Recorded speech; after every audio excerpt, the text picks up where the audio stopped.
Kawardha IRLM संयुक्त cadre संघ छत्तीसगढ़ की महिलाओं के द्वारा 4 सूत्री मांगों को लेकर किया गया 5 दिवसीय धरना प्रदर्शन, जो कि दिनांक 1 अप्रैल से 5 अप्रैल तक चला।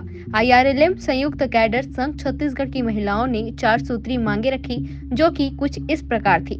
नियमितीकरण किया जाए, मापदंड में वृद्धि हो, हर मापदंड समय से मिलती जाए। IRLM संयुक्त कैडर संघ छत्तीसगढ़ की महिलाओं ने यह भी कहा कि अगर यह मांगे पूरी नहीं होती तो अनिश्चितकालीन हड़ताल किया जाएगा। कवर्धा से डॉक्टर मिर्जा के साथ अंकिता शर्मा की रिपोर्ट। प्रदर्शन कर रहे हैं हम लोग 4 मांग सूत्री को लेकर प्रदर्शन कर रहे हैं। पहली हमारी नियुक्ति करना है और नियमित करना है, और हमारे मानदेन में वृद्धि करना है, और हमें नियुक्ति देना है, और हर माह मानदेन प्रति माह आना चाहिए। Thank you. निश्चित रूप से इन बहनों का जो बिहान के बहन है, उनका जो मांग है बहुत ही जायज़ है। इनका काम जितना इनको मानदेय दिया जा रहा है उसके अनुपात में बहुत ही कम है। इनको 50 रुपये तक के रोज़ी के हिसाब से इनका मानदेय नहीं मिलता।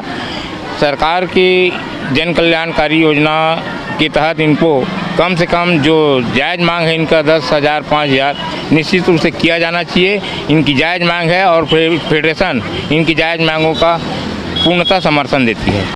नियुक्तिकरण किया जाए सर्वप्रथम, उसके बाद हमारी मानदेय में वृद्धि किया जाए। हमारी मानदेय इतनी कम है हम लोगों की, जो फील्ड वर्क करते हैं हम लोगों की तो गाड़ी का पेट्रोल भी नहीं चलाया जाता। पर हम लोग ये सरकार से ही मांग करेंगे कि हम लोगों की मानदेय में वृद्धि करे और हमारी नियुक्ति प्रमाण पत्र बनाया जाए।